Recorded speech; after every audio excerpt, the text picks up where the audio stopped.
Hey, everybody. Welcome to this episode of Something Suddenly Came Up. I'm Leann, the kid sis of this lovely lady who goes by the Groovy Granny, and we're back talking about all things pop culture, 60s, 70s, and 80s. And today's subject is near and dear to both of our hearts. It's our top favorite episode of everybody's favorite, Happy Days. And Groovy Granny can tell you, I was obsessed with the Fonz when I was a little girl. I think all of us, I mean, the show spanned how many seasons? I don't Think even know. 11.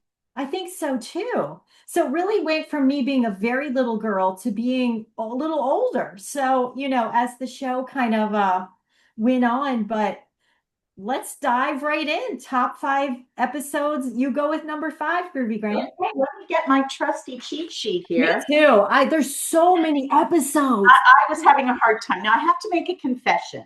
I Okay. don't really love Happy Days past season 5.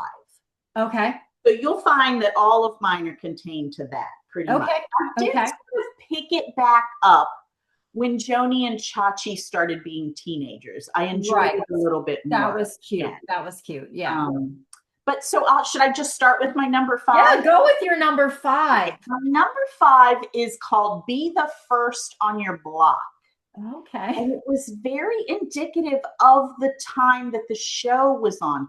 It's funny because they always say it's a show about the 50s in the 70s. So, it was a show about the 50s. And this was about the Cunninghams getting a bomb shelter built in their backyard. Yeah. And it's actually season 1, episode 16. So, Okay. Leann, you may not remember season 1 as well because you were pretty young then. I remember season one in retrospect, when you saw the older episodes, it had the mystery brother Chuck who disappeared after season one. Right. Aaron Moran was just a little thing at Yeah. that point. And I remember it had a little more of a serious feel. It almost had like a Wonder Years kind of feel, right? I prefer season 1. I think it's before they added a laugh track. Right. So it just felt more legit. And I should say that Happy Days started as an episode of Love American Style. Oh, that's a whole episode. I love American Style. That's one of my guilty pleasures. I love it. Yeah. Oh my God. Yeah. There was a different Howard. Howard was actually played by the guy who played Rhoda's father. Oh gosh. Niles on Golden Girls. Oh gosh. Is his last name Gould? I think. Yes. Gould. Harold Gould. Yes. He was good on Golden Girls too, as Miles. I remember that. Rose's boyfriend. Yep. Yes.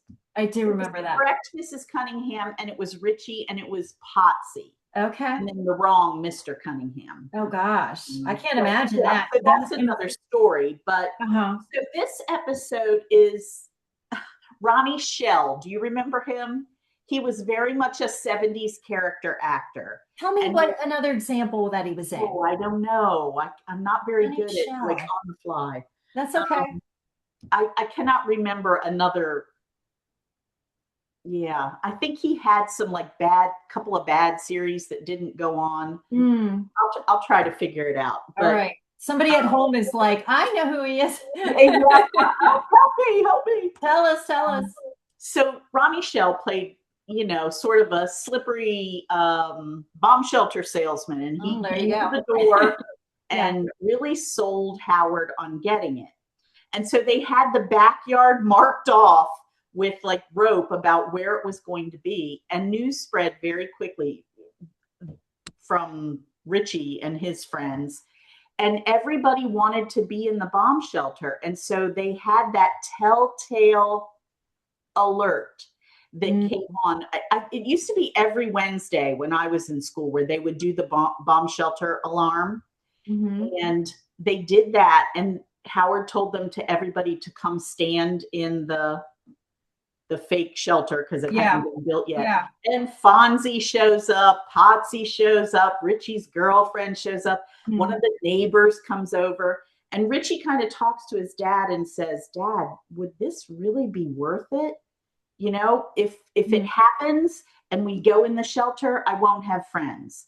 If we stay out and it happens, we won't have friends. So the conundrum, a moral conundrum. Yeah. there with nobody. Yeah. And so it was a very touching episode and very true to the times, I thought. Oh. My number 5, I believe, is also season 1 because it's something that I do remember from that first season being very little, is the Christmas episode where Fonzie's alone and they invite him. Number 1. Oh gosh, it's like you really see Henry Winkler, who to this day I love. I love that man. His acting depth, and there's just such a moment. It's such a moment. And am I remembering this wrong? But didn't they have like a Santa that had a package in his hand, and then Richie kept getting hit with it? Like, we're like, go to try to fix it, and the Santa would, like, hit them. But that one I definitely remember because unlike what you're describing, I really am a later Happy Days girl because of what I can remember. But that one stands out for me even as a very little girl. I remember feeling like in my gut that, that Fonzie was alone. I felt so sorry for him. Yeah. And he would, try to put on airs like, he was meeting family member in another city. And yes, he did say that. Train and everything. And there were so many like parts that make you tear up because like he had a little mini Christmas tree sitting on his table. And Richie gave him a gift, and after Richie walked out the door, he came back in and he slipped it under the tree like that. And you're just like, yes. Yeah. It really kind of made you love him. And he realized at the end that Richie and Mr. Cunningham were on to him. Yeah. And he's like, hey, thanks, Yeah. And then at the very end, when they ask him to say grace, and he says, okay, God, thanks. Like I'm like tearing up thinking about it. It's like it's very sweet. It's very sweet. And I think Henry Winkler would maybe even admit to this, that it was probably hard to get roles past the Fonz. But I also think there was a lot of opportunity where he really lent that character a lot of range, a lot of vulnerability for as cool as he was supposed to be. Especially in that first season. There's several episodes involving him where you begin to understand why people fell for him. Why he kind of became a major character on it. Still love him, and I just have to drop this, that I met him at a Comic-Con. Yes, you did. Like 10 years ago. This man, we're lined up to get his autograph, and he has a gentleman who might be his agent there, like, just which picture do you want him to sign? He comes out in the line to stand with each of us. I tried to say, oh my gosh, you're the best, I'm such a fan. And he was like, oh, come on. It's like, do you have any kids? How are you? What's your life like? You know what I mean? And I tried to say, there's the cutest movie called Here Comes the Boom with Kevin James. And Henry Winkler has a part in it. And I said to him, I was like, you stole the show. And he said, everybody was so good though, weren't they? Everybody was good. And I was like, oh my gosh, everybody was good, but you stole the show. But anyway, they say don't meet your heroes. In this case, meet your heroes. He's fabulous human being. We're not disappointed. A lot of times, a fabulous human being. Yeah, fabulous guy. Okay, number 4, if we can even narrow this show down. Okay, well, yeah. So your Christmas one was my number 1. So that's just I know. So my next one is kind of a funny one. It is also season 1, episode 6. And it's called Deadly Dare. And this one is a whole lot of fun. And it actually reminds me of parts in the movie American Graffiti. Oh. Because what's basically happening is, do you remember the character of Bag? No. Bag is the kind of chubby guy. He's only in season 1 and 2, I think. Okay. And he has a gang, but it's not like, the gangs that Fonzie's had to do. Right. It's, they call it that, but it's right. not. It just means they have matching little jackets. Yes, exactly. And they're more like Letterman jackets as opposed to, leather jackets. But Bag is telling them, if you want to be in my gang or whatever he called it, my club, whatever, you have to do the following things. And they gave him all these things, like they had to roller skate through the high school hallway and grab the toupee off of the principal. And they had to tie police officers. Oh, geez.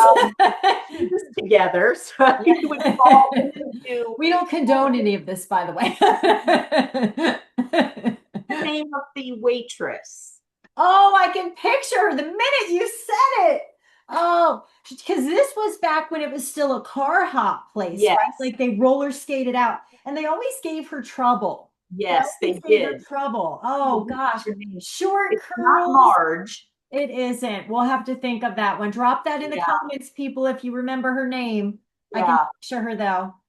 But the final thing they have to do is they have to go to the school dance or whatever, but they have to dress as girls. And they have to get someone to dance with them. I know where this is going.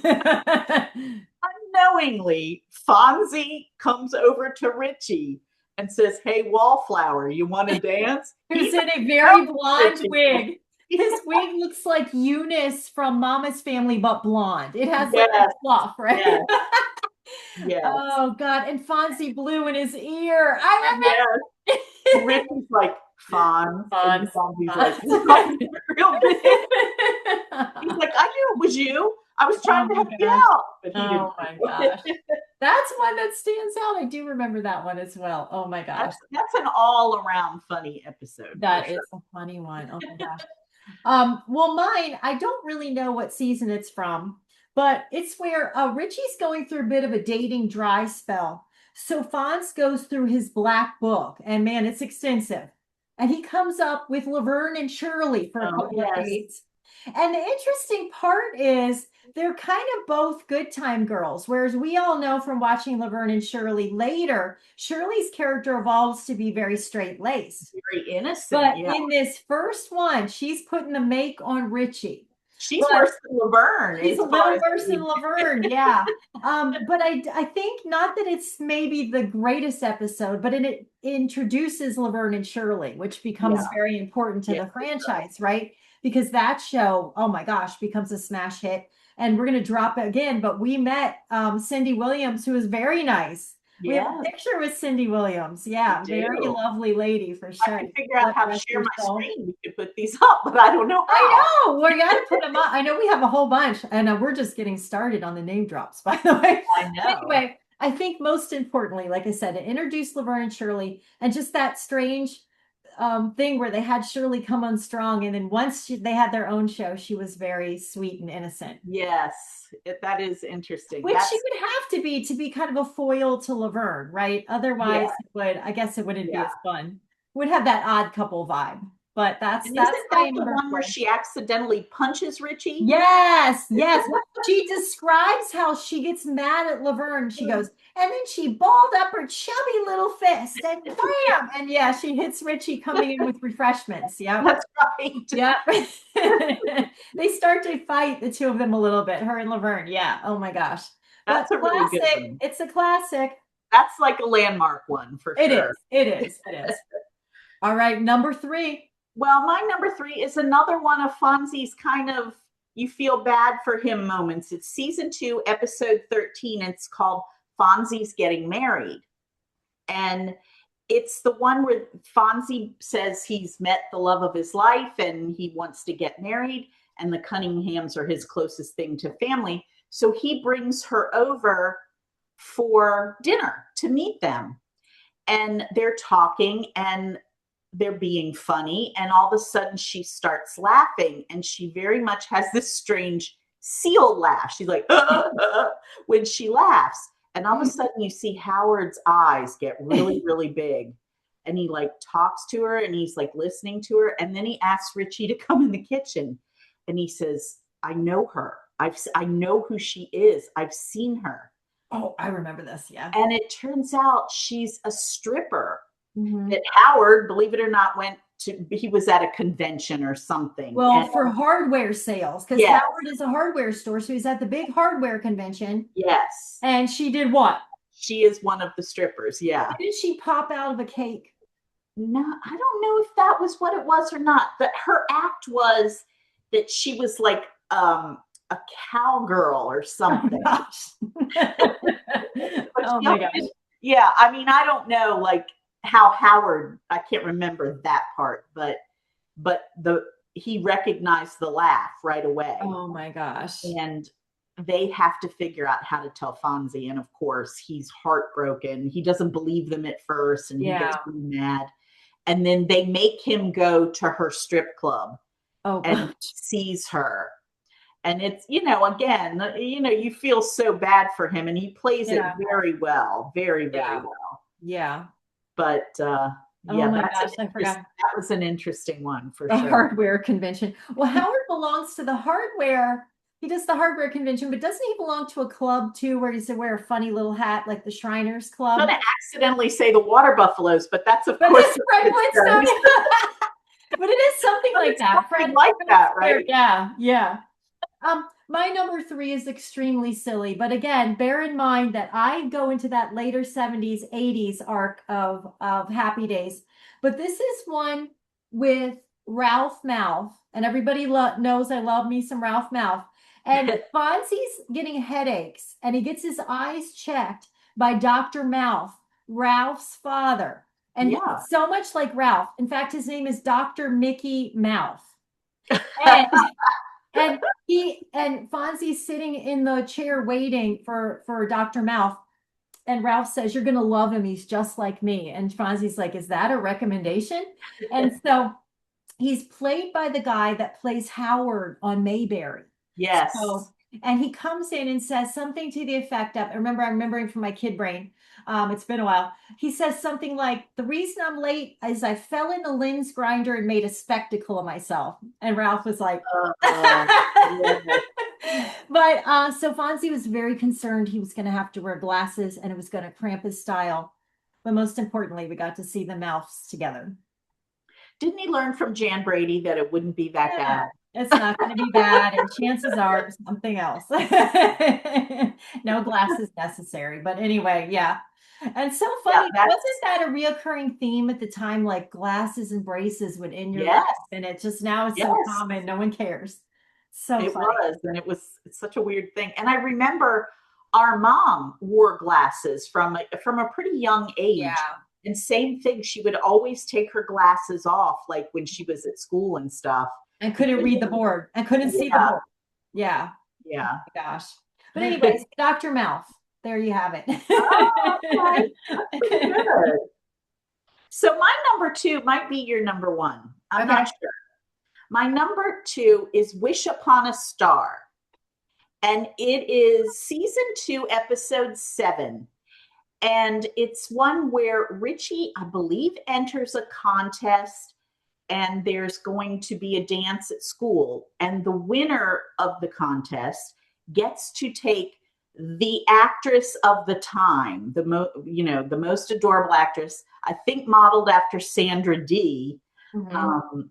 And he wins. And he meets her, and her name is Cindy Shay.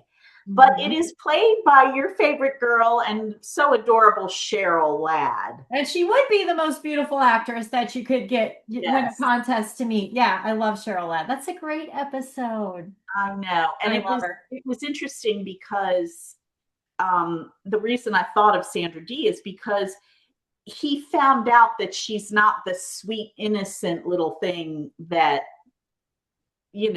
her screen persona is. That, and she was married too. Like nobody knew that she was married to her photographer or whatever. Right. It was just a publicity stunt, and it hurt his feelings. Yes. Oh my gosh. And Fonzie comes over and tries to dance with her, and she said, "Oh, I'm sorry. All my dances are for Richie." Oh, yeah. Or, you know who I am? I'm the Fonz. Oh my gosh. Yes. I forgot about that one actually until you said it. Oh man. That's a great one. I know. Happy Days did have their stars that maybe were stars a little later. Yeah. I always think, and I hope I'm not stealing one of your picks, but I always think of Diana Canova from Soap. She was on one of those early episodes. Yeah, where Richie dated her. And this was another conundrum people had in the day. She was too tall for him. Which is so not a thing now. No one cares. But dressed as the Statue of Liberty in that party. Made her even taller. Yeah, the Halloween party. Yes. Yeah. My number two is another Ralph centric one. And just because, again, this is kid brain. So the kind of laughs that Ralph gets at that time, that was quite funny to me, of course. And Yeah. so it's called Fearless Mouth. And they get a college professor to hypnotize Ralph so he's no longer afraid. But Okay. the scene, and I don't think it would fly today, so sorry everyone, but there's some kind of weather coming. I don't know if it's a tornado, a hurricane, and the radio says, hang on to something heavy. And the professor's a real portly guy, and so Ralph hangs on to him. And that in my kid brain just stands out. But it was an all laughs episode, as you can imagine. And them Yeah. trying to take the fearfulness out of Ralph, who's all jokes and all like, that funny vaudevillian kind of humor and laughs. But and as we're dropping, Diana, we also met Potsy and Ralph in real life, Anson Williams and Don Most, and two of the nicest gentlemen ever, correct? Yes. Really, Yes. really nice. Yeah, we As haven't a met matter any of of fact, them. I just saw on maybe, I don't know, Instagram or something, maybe you saw it too, that they were just at some chocolate fest or Yes, I saw something that together. too. I was like, could we get there? Is it close? I'm I like was thinking, looking it how up. far is this? Oh my gosh. But they were so great, right? And we annoyed them probably with all our favorites. And we walked up to Don Most and we're like, how are you? How are you? How are you? And even Anthony Williams was like, was that your line? And he's like, they're right. He's like, it's Arthur Godfrey's line, but I said it a lot in the first season. And we were like, we know. Yeah, he and his But dad were like the joke twins or whatever. yes, They're yes, like the Milton Berle kind of jokes that, yes, used yes. and used again. Oh my gosh. All Well, you know right. my number one. Mine was the Christmas episode. Oh yeah. Like I said, that package, that Santa with the package, I was like, chop, chop. Every time they try to get under to fix him. Um, Yeah. okay. My number one is at least a two-parter. It might be a three-parter. Someone comment if you know. It's called Fonzie Loves Pinky. Oh, yes. And Fonzie is in love. I believe the actress is called Roz Kelly. Pretty redhead. She's a little tough, but she is Fonzie's true love, Pinky Tuscadero. And she has been out, I believe, on the what do you call it? What do you call the circuit? This is another 70s thing, demolition derby circuit. Oh, yes. Yes. So that's why he hasn't seen her. And she wears a pink little mechanic's zip up, and Yeah. she is a lady version of Fonz, right? Essentially. Yes.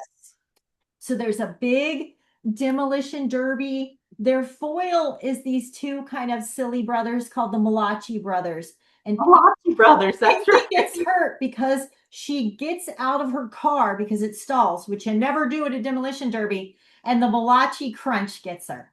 Yes, you're right. That's their thing. And so And Fonz she's like in serious condition or something, isn't she? She Like, is. And the Fonz and her, they always have to decide if they're going to get together, but they're just too independent, I guess. And they both just yeah, have their own thing to do. But it's always there are scenes where the Fonz is very like that she's the love, Pinky Tuscadero. yeah, And as yeah. a little I kid, don't know why, but her character got on my nerves. I mean, it's a silly character. She's a funny little snappity snap, like little action she does anytime, right? And then Yeah, later they introduce Susie Quattro, who's really a talented performer. She plays her yeah, sister Leather Tuscadero. that's But right. she plays her kind of tough. She's got like a tough way about her. And Was it Pinky or Leather that slapped her leg and then went like that? Leather slaps the leg, but Pinky has a thing too. There's like a She goes little like that or something. yes, Yeah. yes, yes. How do I remember these things, but I don't remember what I went upstairs for? Yes, yes. You remember the important things. But you can see how to a little kid, the Pinky stories seem very reasonable. The pink Yes, jumpsuit, yes. Whatever. But yeah, Fonz's true love and yeah. And it was a couple, and back then, if it was a separate parts to it, you were hanging for a week. You were Yes. hanging for a week, and we tuned back in like, it's Pinky okay? She got the Malachi crunch, which essentially means the two Malachi brothers crunch your car in between their two carbs. Yeah, yeah. You're like an Oreo sandwich. Yeah, exactly. So that is my favorite Happy Days episode. but they're all amazing. I mean, I know the episodes later at the very end where they had Cousin Roger and Jenny Piccolo, and they tried to have Chachi and Joni carry the whole show. Yeah. It was tough. It was tough. But I will say I did like Joni and Chachi's wedding. That was one everybody tuned in for. In fact, was that the last episode? I Was think it was Joni and the last episode. yeah, Yeah. so that was, Back. yeah, yeah. Yeah, And Richie and Ralph left the show. right. They were off Correct. in the army And or they came, whatever. hmm and they came back with that, yeah. But yeah, like I just feel like at some point, yeah, they were just really, Fonzie became a teacher, Yeah. they were just really starting to stretch it, They were so, stretching it a but little bit. understandably so, because you can only go so far with Right. that, Right. And you want to hope that he evolved Mhm. and didn't stay, Right. the biker guy. Yeah. But, Although I think as a teacher, he still wore a leather jacket and his boots and I everything. believe he Could be did. wrong. He But almost has had to. to. Yeah, You for couldn't. sure. His character wouldn't allow him not to do that. Mhm. But so one of my honorable mentions, I'll just very quickly say them, is Fearless Fonzarelli. That was the first. Was that a two-parter or a three-parter? Oh, Also, at least a two-parter. Yeah. yeah, that was a really good one. Mhm. Does he break his leg? He breaks his leg, right? Jumping those trash cans on his bike. Oh, yeah.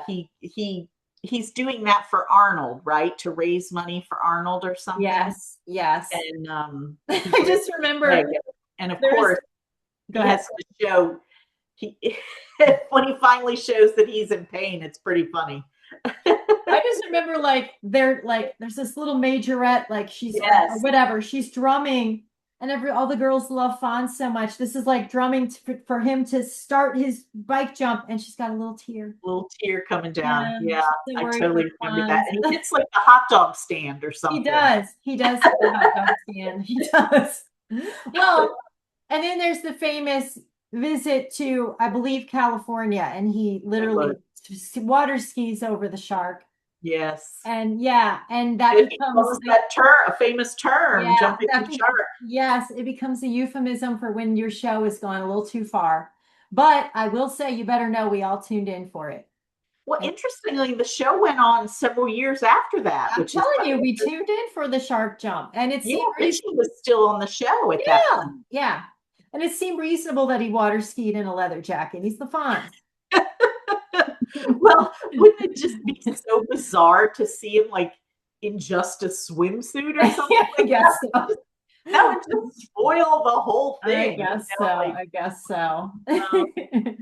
But I also liked. There's like two others that I really like. Well, blame on me. Yeah, I don't. If I know it. I know I should hurry. But no, don't hurry. Give them to me. The episode, my favorite Orkin, is where Robin Williams is of course, word for word. Yeah. Again, a very strange episode, but oh my gosh, the brilliance of Robin Williams. And when you hear them interviewed, because I think they feel quite proud that they sort of discovered him. Right. That was his first. Well, I don't know. And people might not realize that Mork and Mindy is a spin-off from Happy Days. It doesn't seem like a likely spin-off. Yeah. Mm-hmm. Oh my gosh, that's a great episode. Yeah, I love that. That is a good one. And do you remember the one where Richie was trying to get a thing for his school paper, and everybody wanted to try to photograph what's Howdy Doody's sidekick's name? Is it Clarabelle? Clarabelle the clown. Clarabelle without makeup. Yeah, that was a big deal in the 50s, y'all. That was a thing. Nobody ever saw that actor without the makeup, correct? Yes. That was a big deal. And Richie, to get in, he has to do the look-alike Howdy Doody contest, for which he does a little bit. He's got the freckles and the little face, and the red hair. But it became a moral conundrum because it's kind of violating privacy and violating little kids, dreams about Howdy Doody and bursting their bubble. Like you said, so indicative of the 1950s. Another one that was like that I really liked was when Richie was on their version of the $64,000 question. Yes. Yeah. And he realized that they cheat to get people on the show because viewers love them, and he wouldn't do it in the end. And I thought that was like another interesting thing, because that show was exposed in a movie later in life. Quiz show. Mm-hmm. Yeah, that's interesting. Also, one of the things I like about Happy Days is Arnold and Al, that whole like transition from Arnold to Al. They're both amazing characters, both very different, but awesome. I liked both of them. I liked them both too, very much. Arnold was funny and Al was more endearing. Yes, Al is very endearing for sure. I love it. Well, I think it's safe to say that what an amazing ensemble cast. Like everybody, so good. So good. Yeah. I mean, Marion Ross, amazing. Like you said, Tom He's still Bosley. alive at like 97. I can. That's awesome. Awesome. Yeah, Tom Bosley, Aaron Moran, Scott Baio is so cute as Chachi. Oh my gosh, he was like a complete heartthrob then. I remember that. Yeah, he was. And just everybody on there so talented, and such a, I think, an overall cast that everybody feels very warm towards. It was a great show. And the interesting thing about Joni and Chachi, it was sort of like what we said about the Brady Bunch last week, is that they sang. The two of them began to sing as the series went on, and they both sang really well. Joni especially had a really nice voice. It's a shame because they did the spin-off Joni Loves Chachi, and that didn't do well at all. And that involved them singing like every episode. And I think he's definitely the weaker singer. She's a good singer. For sure. I feel bad for Erin Moran, God rest her, because she really, I thought, was cute and talented. I think it's just a tough business to get past. I think you do your time on Love Boat after, and Fantasy Island, and whatever else, Murder She Wrote or what have you. Not knocking guest starring on any of those things, but I'm saying I think it becomes a smaller opportunity to get work. But I thought she was a good singer as well, and she's so cute. Grew up so cute. She was cute. She could deliver sassy lines, and then when she and Chachi started, I thought she was very believable and all that. Although I think she really was in love with Scott Baio. I think so. I think I think she was hurt by him. He hurt quite a few beautiful girls, because didn't he like go with Heather Locklear, and then he went with Nicole Sheridan, and he had a lovely time at that time of life, I guess. I think that might be a completely other episode. The show produced a lot of taglines and yes, a lot of very loyal fans for sure. Definitely, us included. I mean, it was a fun show, and definitely warm memories of a time that was, I would say, simpler. Maybe it wasn't. Our parents might be disagree because we were just kids, but it's a great show. It's a great show. Yeah. And like I said, I think across the board, everybody from that show that we've met in person has been amazingly nice. So a good cast too. Yes, for sure. For sure. Oh my gosh. So as always, everyone, drop your 5 favorite episodes of Happy Days. Drop your favorite tagline, memory. If you've met any of the cast and you're like, hey, I also met Anson Williams and he's a doll, let me know. We would love to hear. But another fabulous episode, a nice walk down memory lane. I couldn't be a bigger fan of Henry Winkler if I tried. What a great guy. And, as they say when they sign things, I noticed, all happy days. I love that. That's really sweet. Oh, gosh. Well, definitely, please, I hate to beg again, but please think about subscribing, views, subscribing, hit the like button. All those things help us in the long run. And I know we're kind of depending on our friends out there to help us push us out into that algorithm to get more viewers. But we really do appreciate it. And come back again, take a fun walk down memory lane with us, hop in the Wayback Machine for a spin, and we will see you next time. Thanks, Groovy Granny. Love ya. Okay. Bye-bye, everybody. Bye.